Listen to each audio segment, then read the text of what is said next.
Good evening, everybody. Welcome to the Kroc School and the International Rescue Committee's annual Refugee Film Festival. I'm Andrew Blum. I'm the Executive Director of the Kroc Institute for Peace and Justice here at the Kroc School. The Kroc School of Peace Study is the only peace school in the world located on an international border.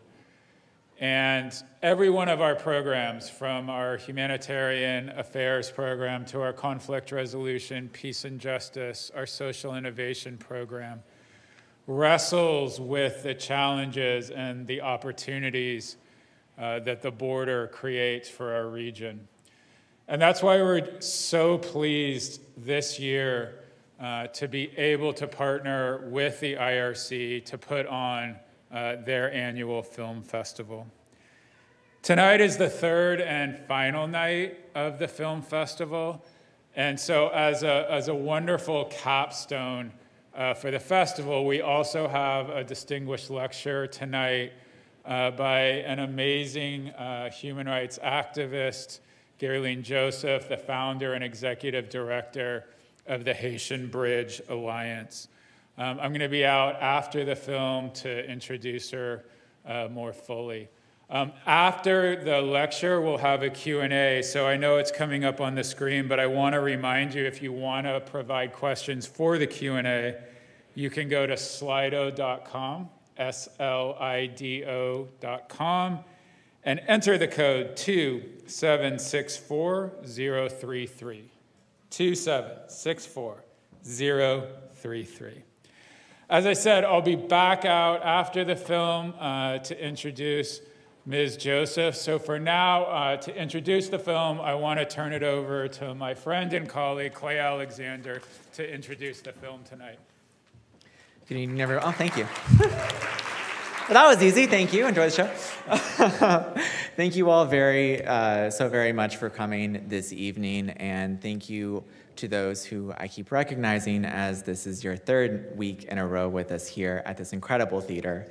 And just very quickly, I'd like to take the time to thank the Kroc School for hosting the IRC and letting us have this gorgeous theater and this gorgeous location. After the film, I highly encourage you to take a look around and see the beautiful architecture of this building. So just a quick thank you to Topher, to Farah, to Andy for having us here.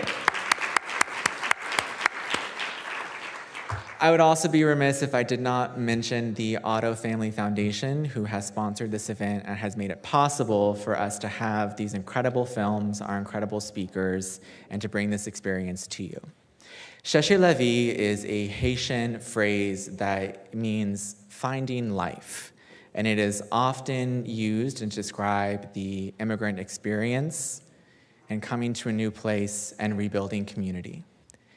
As we emerge from a pandemic, I'm sure we're all very, very familiar with this idea of finding life and finding a community.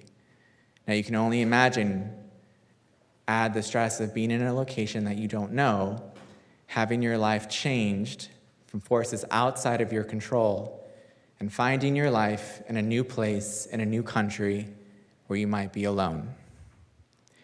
This film will hit close to home. Quite literally. It was filmed in San Diego. You will recognize streets, you will recognize freeways. As we watch the film, I invite you to think about how not only you can find your life, but how can you find your community and build your community so that others can rebuild and find their life as well. With that, I present to you Chercher la vie.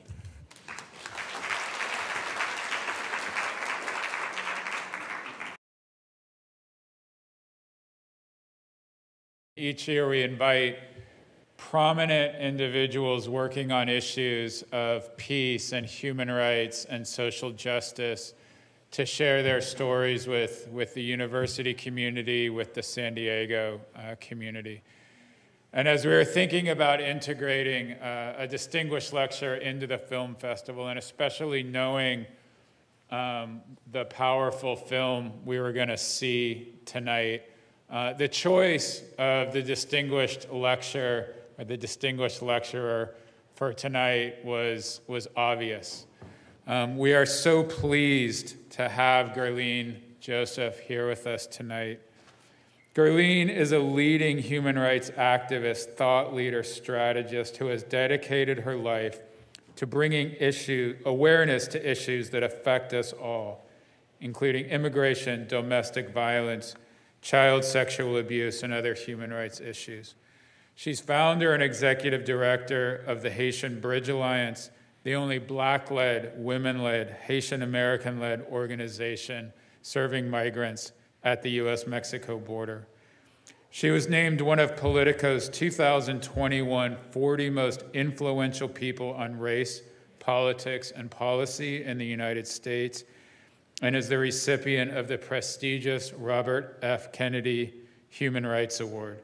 She's testified in front of the United Nations, the U.S. Congress, and the Inter-American Commission on Human Rights. In a moment, I will invite Ms. Jozef up. After the lecture, we'll have a Q&A moderated by my colleague and the director of the Kroc Institute for Peace and Justice, Rebeca Cazares. Let me introduce Rebeca briefly as well. She's the director of the cross-border initiatives at our Kroc Institute for Peace and Justice. She was born and raised in Tijuana and has a background in healthcare, public health, and humanitarian action. She previously worked as research manager and clinical director at Previn Casa, a nonprofit organization that provides healthcare services and humanitarian assistance to underserved populations in Tijuana.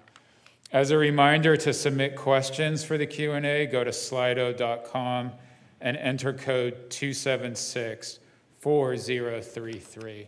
So it's time for me to stop talking and invite Guerline Jozef up to the stage.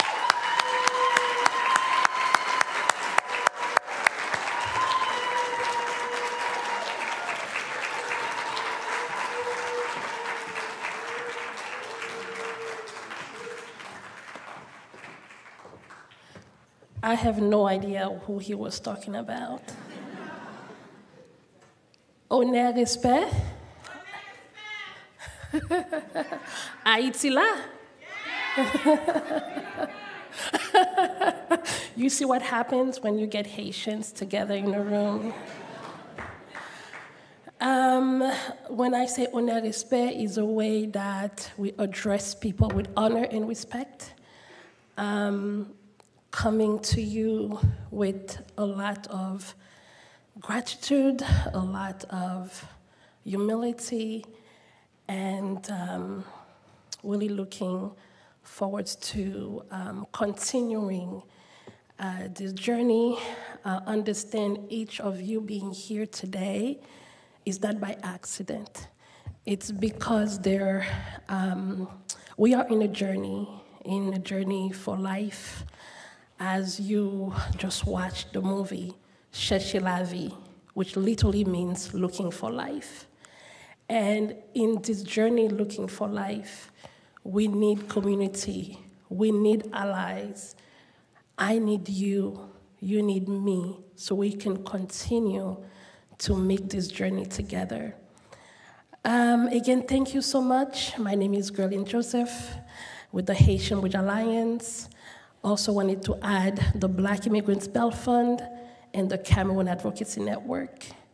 One thing we say is that we came to the border for the Haitians, but we realized we had people from all over the world.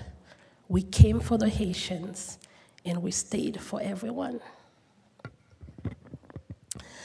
Maybe I can begin by a quick I'm sure you all know about Haiti and the history of Haiti, but maybe I can briefly share with you where I was born, where I am from, the history, the culture, the people, as we are seeing Haitians continue to migrate, understanding who they are, what language do they speak, what food do they eat, how do we receive them, how do we collaborate, how do we serve them. So Haiti is a little island in the Caribbean Sea, but mighty, in every possible way that you can think of.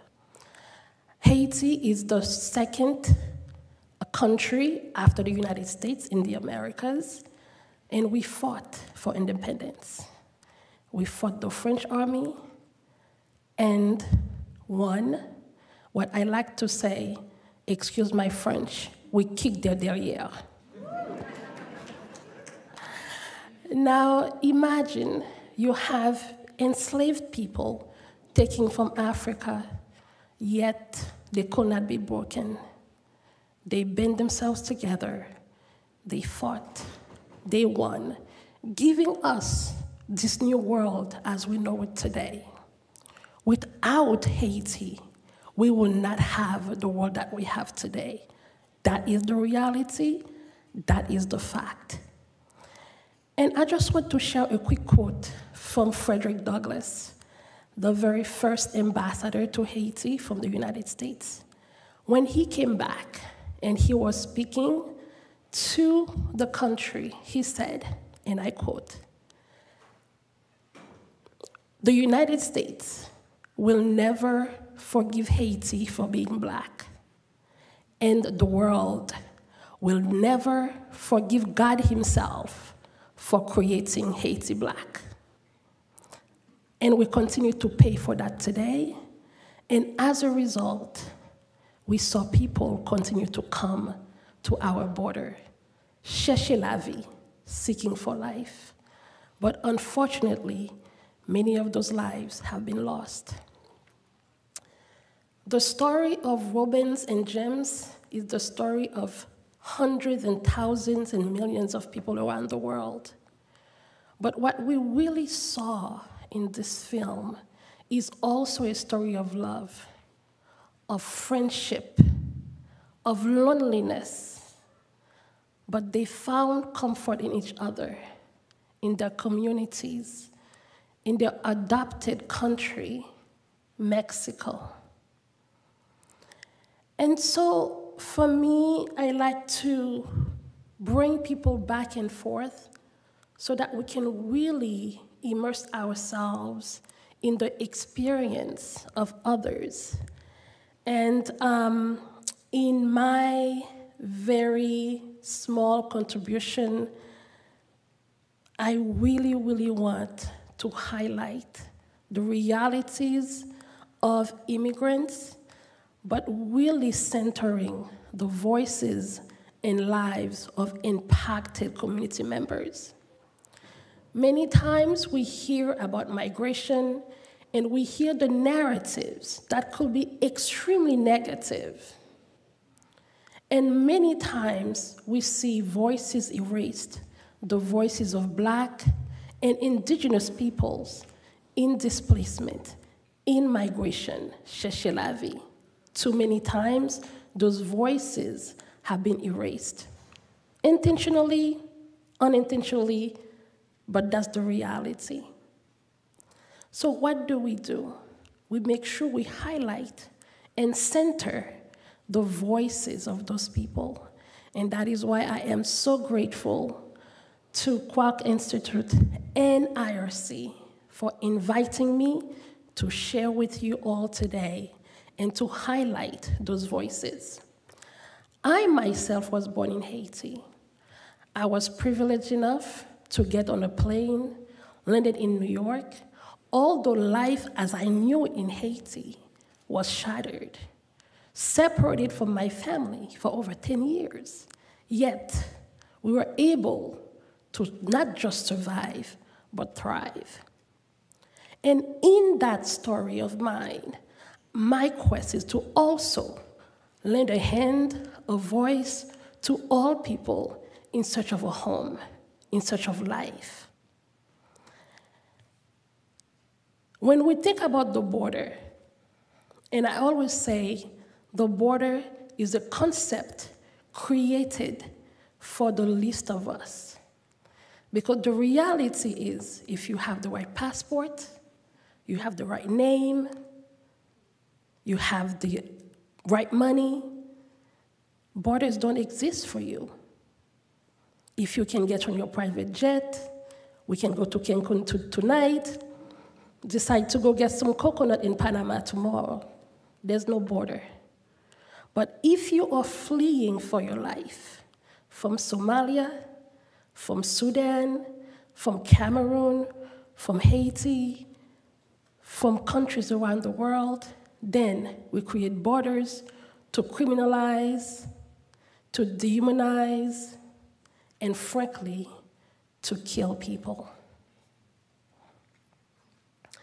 So the quest for life through migration is not only complicated, it is also complex. Today in Haiti, for example, we have active gang violence that is overtaking entire neighborhood, including the ones I was born and raised in. 2 weeks ago, the gang overtook the entire neighborhood, killing anyone in sight, including 3 of my cousins. That's the realities people are fleeing today. And we have Daniel Tse here, amazing young man from Cameroon. He fled Cameroon only to face humiliation, imprisonment in the United States. Today, he gives back every single day to make sure those he has left in immigration prisons, those who probably didn't make it, he honors them, and together, we at the Haitian Bridge Alliance continue to serve.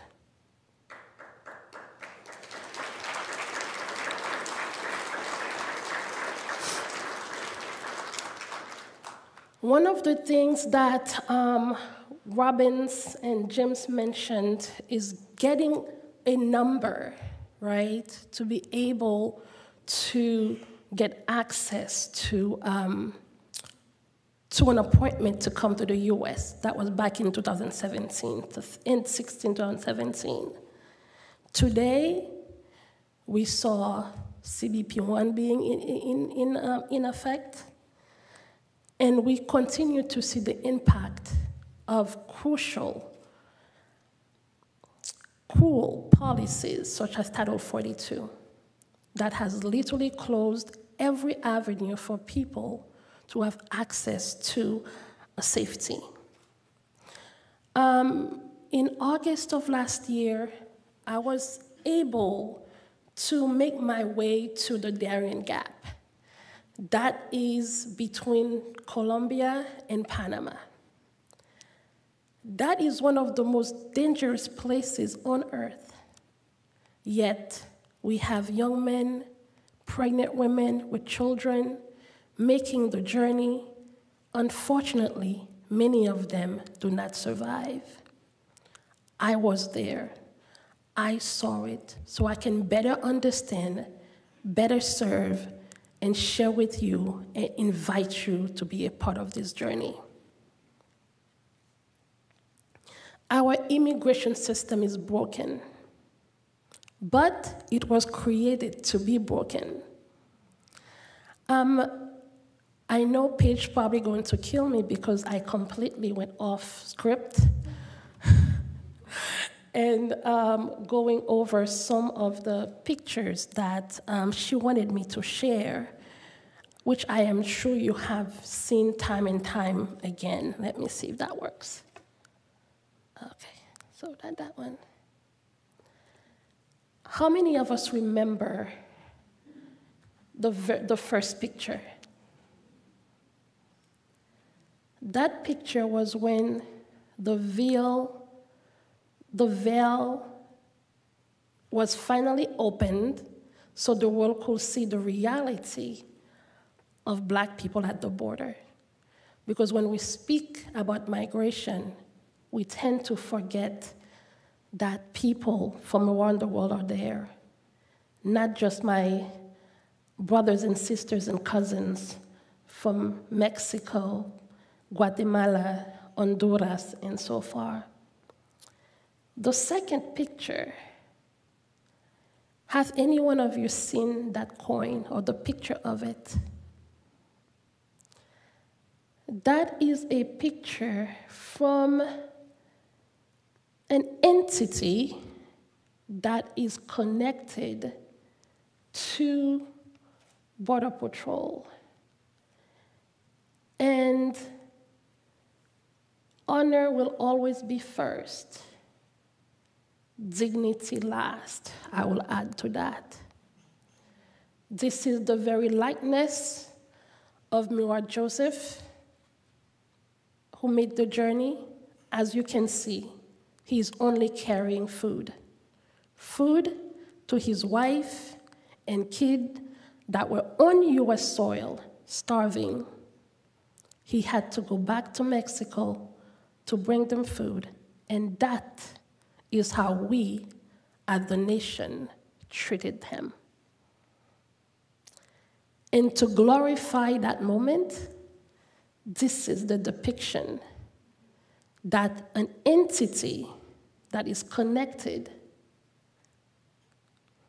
to CBP chose to uplift and highlight. And that's one of many, many negative messages that have been shared around the world.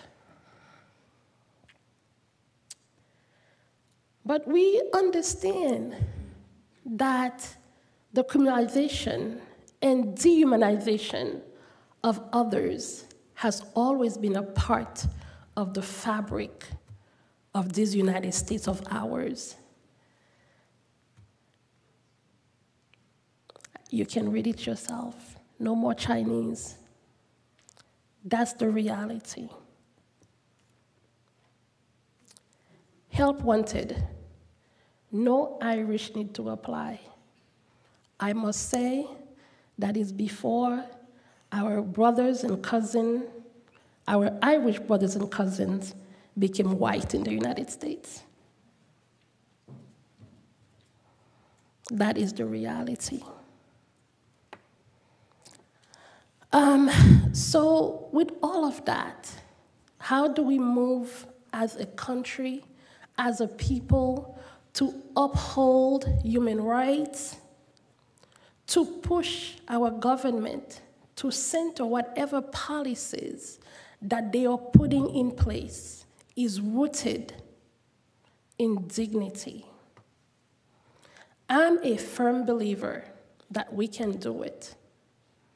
I'm a firm believer that we must stand on the right side of history. I stand before you humble. I stand before you fearless. And I stand before you because I have no other choice. As I was speaking to my amazing friend, I told her I should have taken the red pill. Anybody remember the Matrix? Because on that fateful day, when I received that call in 2015, I just arrived from representing Haiti in South Korea without knowing what was happening at the border. I received a call that said, "You are the Haitian I know. We have some black people at the border. They say they are Haitians. Come take care of them." I thought it was a joke. Ignored him the first time, the second time, the third time. I drove from Orange County and met with 12 young men and women. And Sir Josiane is here, Sister Josiane, and I remember meeting her around that time. 12 young men and women, I can take care of them, get them to New York, to Miami, but I should have taken the red pill. Because 12 turned into 40, turned into 50, turned into 400, and I became a part of the community. And I chose to serve because I was called to serve. And I could clearly remember my father said, if you are not providing support, if you're not serving, what is your purpose? In tragedy, sometimes we find our purpose. So, this is what we will continue to do. And I am asking all of you to join us in calling on the administration to force them to address root causes of migration, to understand what people are fleeing, to make sure that when we welcome people, we welcome them with respect and dignity. We cannot continue policies of deterrence. Yes, the announcements might sound fair, they might sound feasible, but the reality is people are dying. Migration is a right. Migration is a human right. Migration is a social justice issue. Migration is a racial justice issue. Migration is my issue. It's your issue. It's our issue. And I know that we can be on the right side of history. The unattainable dreams that people have, the dreams from James and Robbins, as you saw, they made the journey together.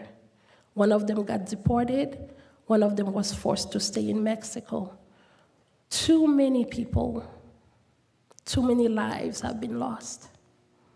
So once again, I'd like to say thank you to each and every one of you for joining. May your search for life be connected to their search for life, and may all search for lives be connected. Thank you so much.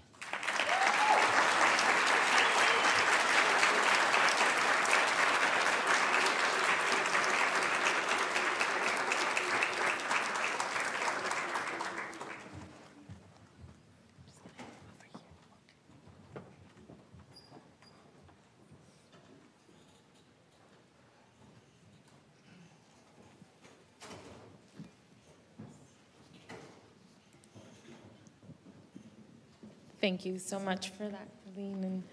And I'd just like to reiterate, we're so excited to have you here and so thankful.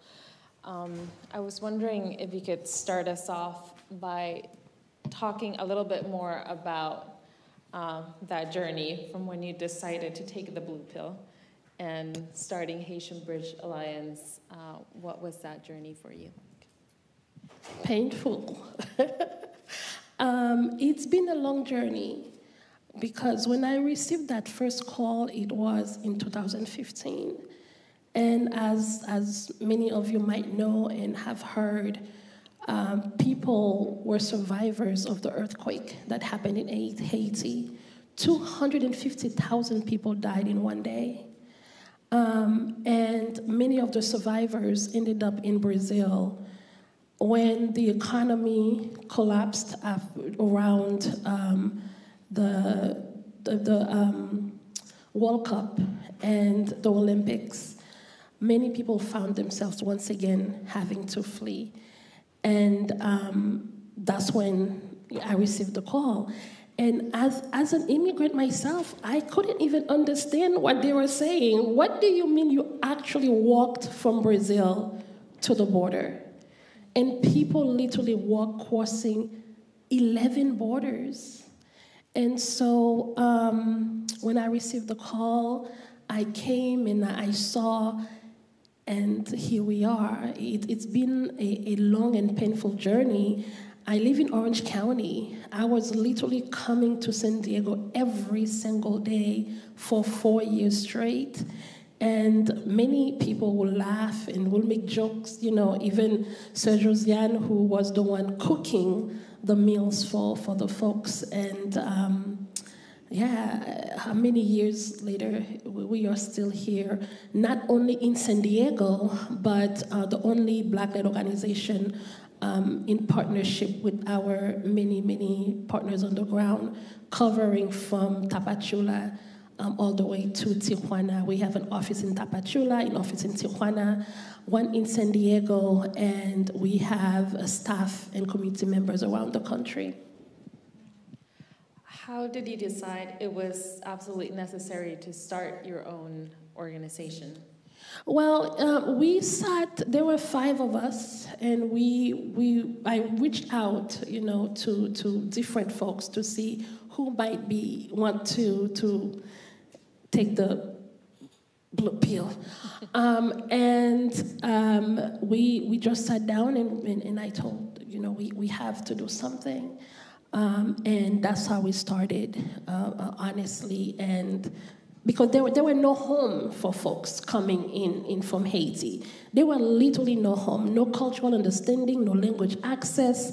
We are grateful for the many organizations in San Diego that were helping them and continues to provide services, but the reality is there were absolutely no understanding of who those people were and who they are, what language do they speak, as I mentioned, what do they eat, how do you even understand them if you have no idea of who they are. So HBA was born out of necessity.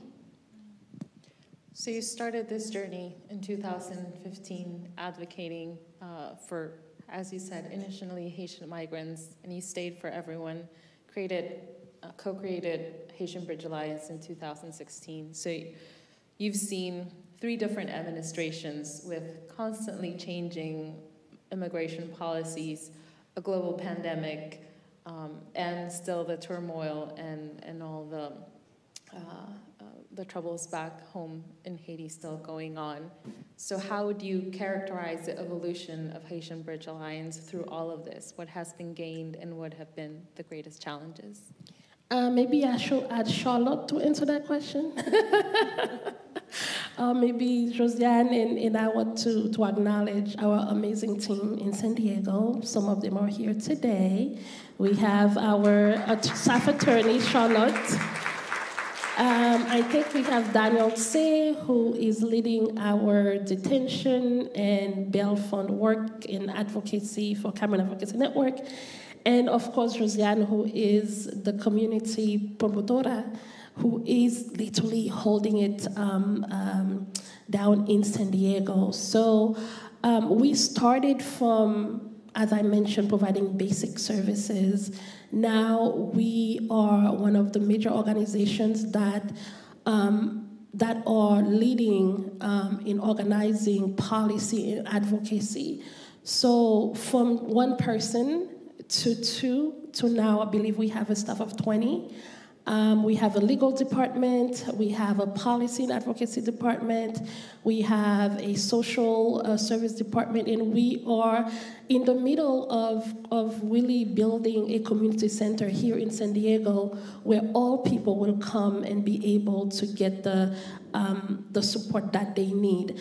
So I will say from the 12 people that we have met, to winning TPS for over 200,000 Haitians, to winning TPS for over 40,000 Cameroonians, to leading into TPS for over 40,000 Ethiopians, to supporting TPS for over 300,000 Venezuelans, and to currently be pushing for relief for Mauritania, Mali, continued pushing for TPS for Honduras, in Nicaragua, and our brothers and sisters to our South and Central America. So it shows that we, not only were we called to serve, but we are serving and will continue to do so. The impact we could never measure. A lot of time people ask, so what's the data? There's no data. Why Dr. Calderon? There's no data. If you need data, go talk to Dr. Calderon. And I also want to acknowledge Dr. Calderon, our sister organization, providing critical medical support for folks at the U.S.-Mexico border. And really, that's the reality. We literally we have started from scratch, and we are undeterred to making sure that we force for the changes that are needed, that the same opportunities that I received, that all people should be able to have access with that. It will not be easy. We know that, we understand it because we have lived it, but it is possible. Thank you. We've seen, things are constantly changing, and we've had Title 42 expansion since January, and now supposedly it's supposed to end on May 11th. If this happens with what's been announced today, for instance, and all the new measures, what are your predictions on what will happen once Title 42 ends and these measures come into play? One thing that is constant, as you mentioned, this past three administrations now, is that we can never know what will happen. But what we are understanding is that once Title 42 is lifted, the administration will move to Title 8, and people will be quickly processed and most likely returned to their home countries and or Mexico for specific countries such as Haiti, Nicaragua, Venezuela, Cuba. They have an agreement with Mexico that those people can be sent back to Mexico, but we do understand that they have restarted deportation both to Haiti and Cuba. They had a deportation to Haiti yesterday, as a matter of fact. So we are keeping close eyes on what is going to happen, but we are extremely worried that the majority of those people, including families, will be detained and possibly deported. So as I said before, I think it is necessary that we really push the government, push the administration to address root causes of migration and making sure we are on the right side of history, because we are not looking good. Even with the promise of the parole program, for example, for Haiti, Cuba, Nicaragua, and Venezuela, and that is a program that we pushed really, really, really hard to make sure that people get protection. Because one thing, though, I failed to mention earlier is the anti-Black racism that is embedded in our immigration system, in the policies that are being enacted. When we were receiving Ukrainians, which we applaud and we welcome, and we actually worked for that. The reality is could have been family members from my husband's side, coming from either Russia or Ukraine. But the difference is when we were receiving Ukrainians, the way we received them with dignity. And we were receiving Ukrainians, and we received about 29,000 Ukrainians within a month, but we at the same time were deporting Haitians. And one thing that really hurt my heart, is one picture of President Biden going to Poland and holding this beautiful little girl, I believe she was 11 years old, telling her that he cares for her, that he sees her, that he will welcome her. But at the same time, he never stepped foot at the US-Mexico border to look at the little Black girl, little brown boys in search of safety and protection. So that really hurt my heart. And what I say and what we say is that the same care and compassion that we are able to afford for the Ukrainians, well-deserved, should be the same measure for all people.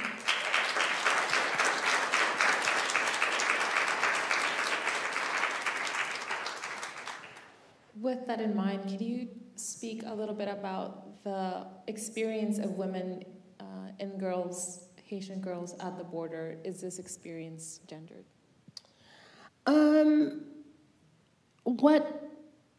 I've had the privilege of sitting really, at the feet of those people just to learn, because I still don't understand it. I'm in Orange County, y'all. I am spoiled. And I grew up in Orange County, Haiti, Orange County. So I would not survive the first 30 minutes, and that's my reality. And so in order for me to better advocate on behalf of all people, but specifically women and girls in displacement, in migration, to understand their stories, many of the women have been raped on the way. The men as well, through the Darien, in Nicaragua, along the place, understanding as Black people we cannot hide. So they share stories of a lot of pain, a lot of disappointment, but they are strong. They are survivors. That's why we don't want them to survive anymore. We want them to thrive. But they have very painful stories, deep scars that they carry with them. I remember meeting a mother and her daughter, and I could not understand how the 6-year-old little girl survived the journey. And the mother said, I made it because of her. She literally was the light, right? Because every time she would look at her, she knew she had to get up one more day. She knew she had to continue to push in the hope that if they make it, she will have a better life. In her search for life, wasn't just for her, it was for her daughter and an entire village that they left behind. Because when people get to the United States, they have to provide for entire communities they live back home. So it's never just that person, it's all of those you will never see, all of those you will never know their names, but providing support for one person could be the meaning of life and death for hundreds of people. You spoke about the racialized violence of border policies. How can we make these policies more equitable? Well, how much time do we have?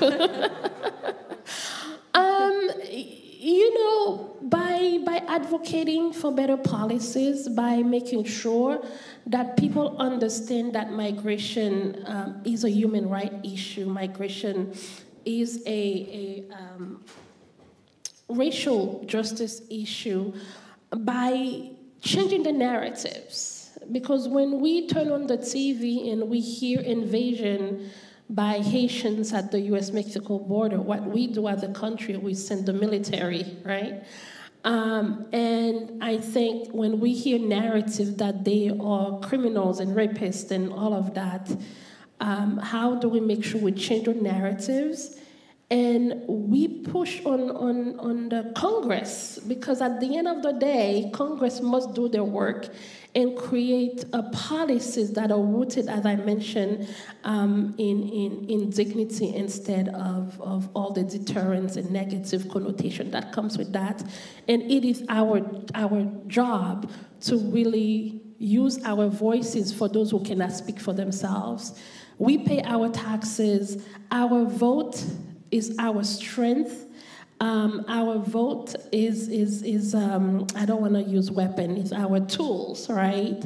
To really make sure that people in Washington, D.C. are listening to the realities and pushing for policies that will center that.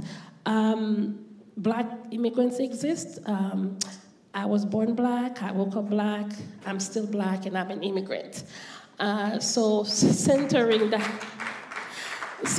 reality, right, for people to understand, and really, as we say in Haiti, is un pile main chai palou, which means many hands lighten the load.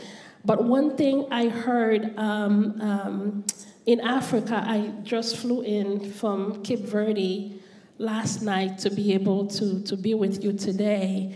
And I was on climate justice displacement, and I was speaking to a brother from the Ghana, And he said, if you think that you are too small to make a difference, start laying in bed with a mosquito.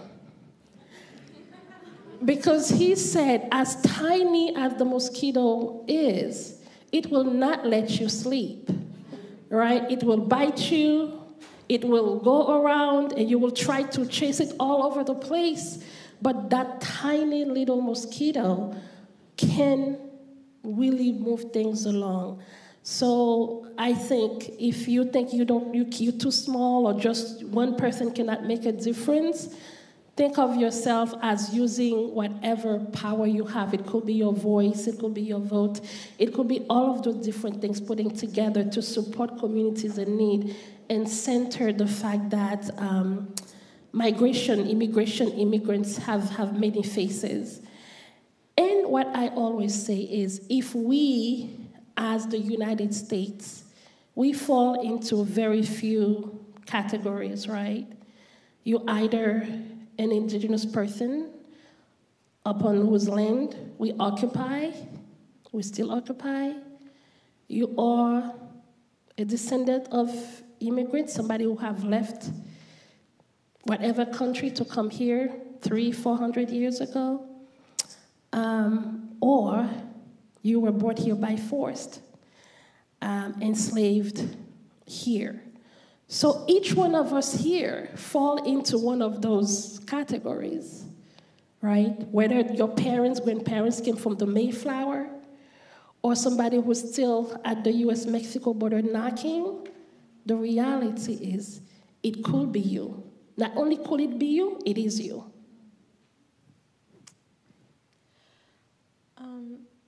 What do you see as the main issues in the way services are being managed in the refugee ISO sectors today? What do you think needs to change immediately? I think there's not enough funding, across board. We have amazing organizations such as IRC, resettlement agencies.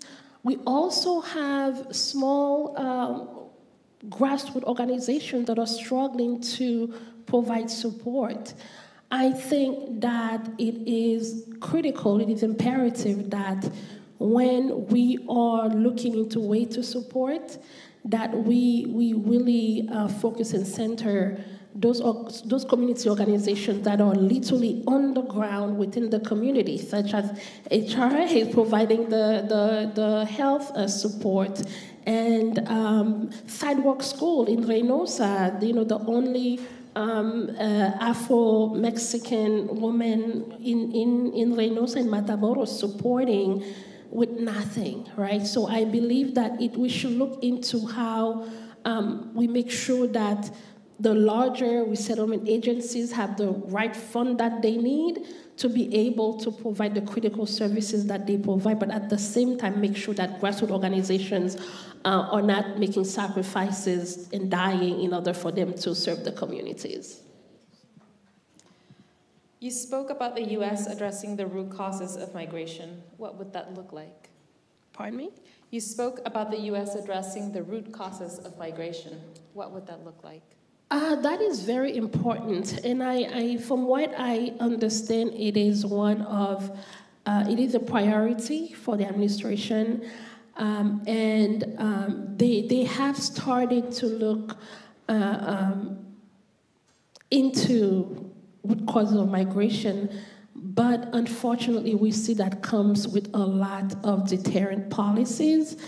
Currently, there is an agreement with Colombia and Panama in the United States, and that is not rooted in trying to find protection for the people, but rather how do we make sure that they don't make it to the next step.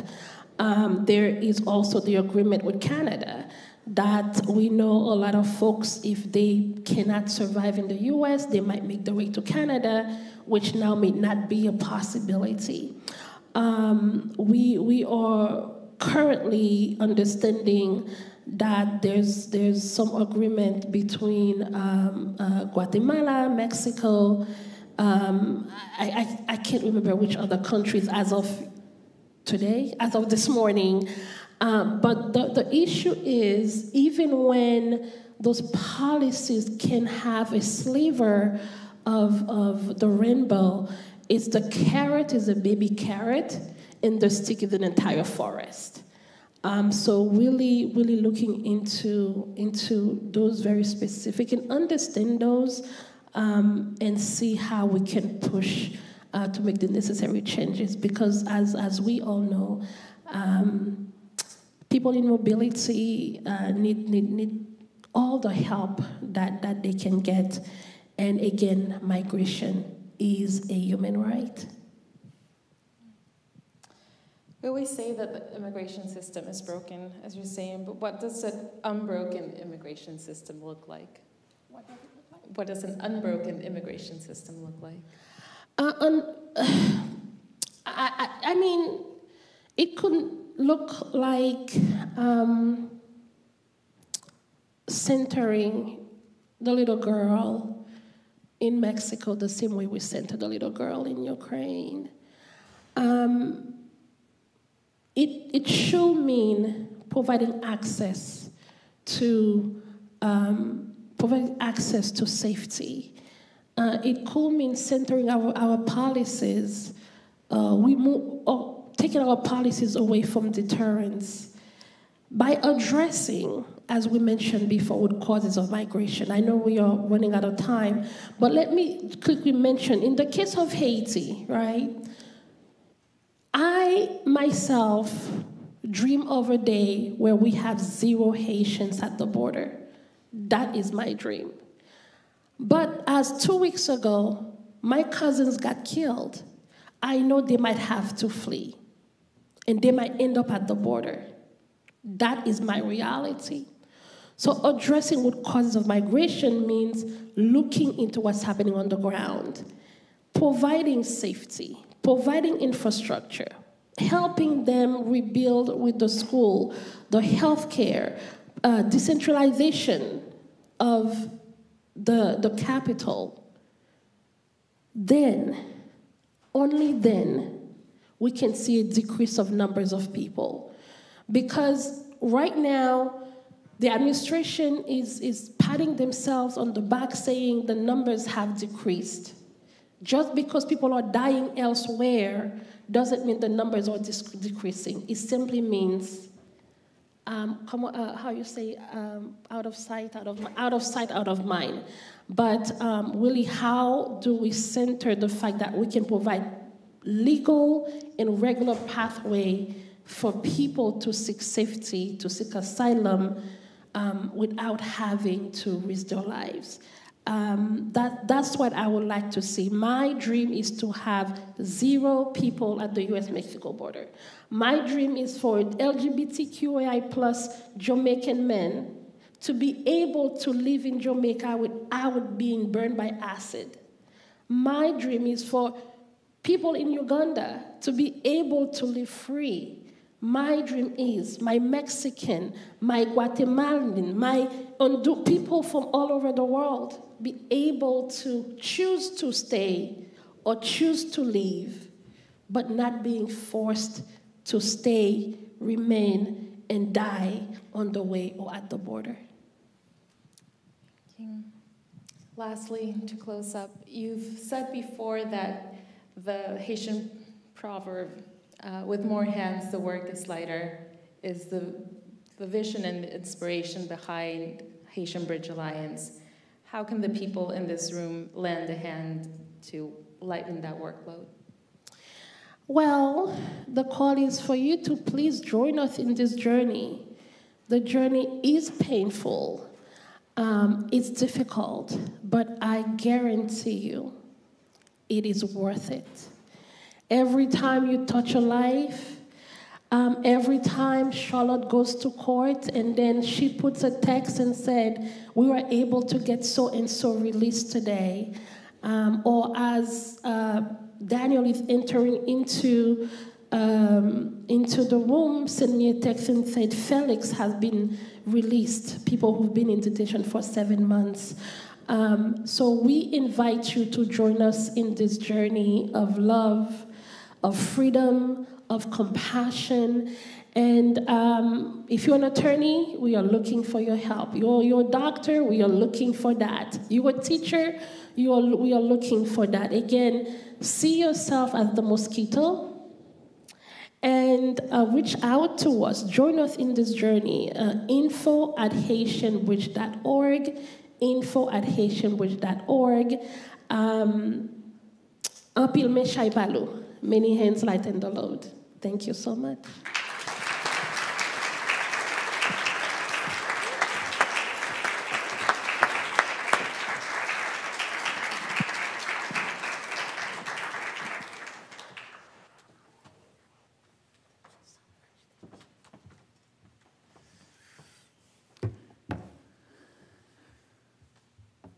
One more round of applause, everyone.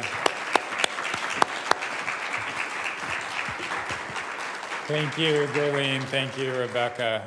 Fantastic Q&A. To close our evening tonight and to close the film festival overall, I would like to invite up to the stage not only someone who's been the driving force behind bringing the film festival here, but also a driving force in pushing the University of San Diego to live up to its expressed values and make the border region more peaceful, just, and inclusive. So please help me in welcoming to the stage Farah Karapetian.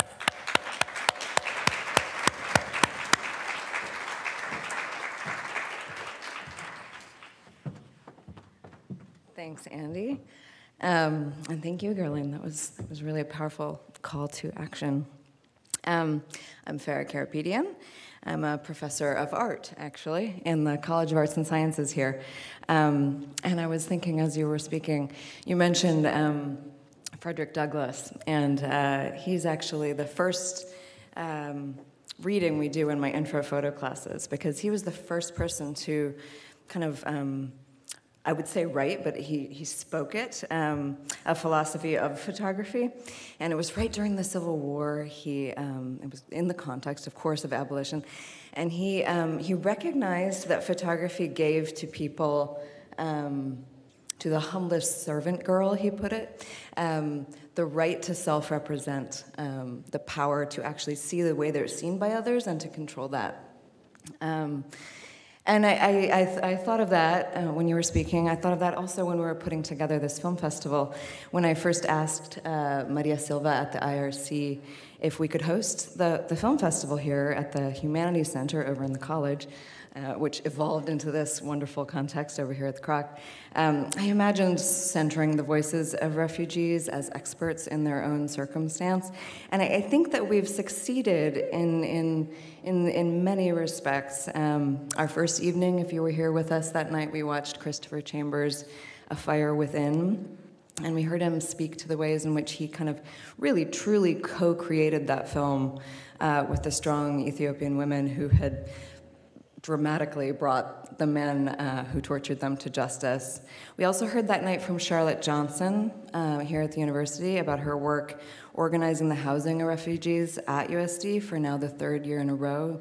So 15 people will live here this summer and work with the IRC from the comfort of our dorms to stabilize their futures.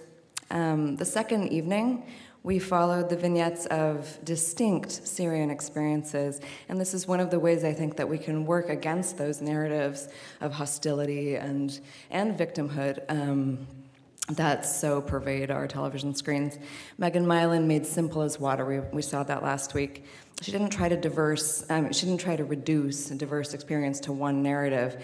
And what we got from that film and the film before were some of the successes and challenges of the kind of monumentally bureaucratic pathways individuals take while circumnavigating the globe, as well as some of their impetus, which we all share, looking to protect our families from harm, looking to keep growing and living, and willing to take on the unknown when our circumstances compromise that growth, that life, that instinct to protect.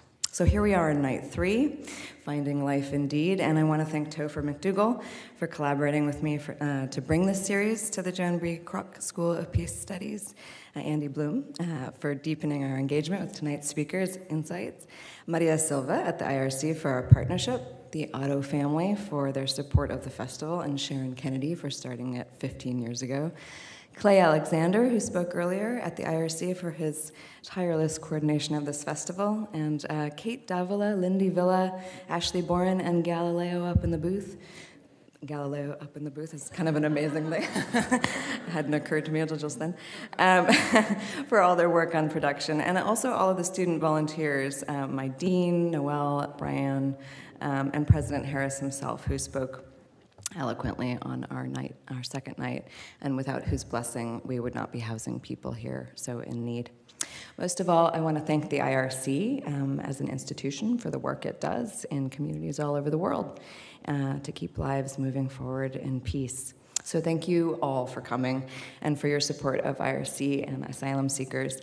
Next year's Humanities Center programs will move from borders to borderlessness as we center our Indigenous partners. And I'm really happy to have been able to do this here and to bring together all of these institutions because, you know, what else is a school but a forum for thinking about the ways forward for us all? And what else should it be but a place to actually find and practice and encourage the work of peace? Good night.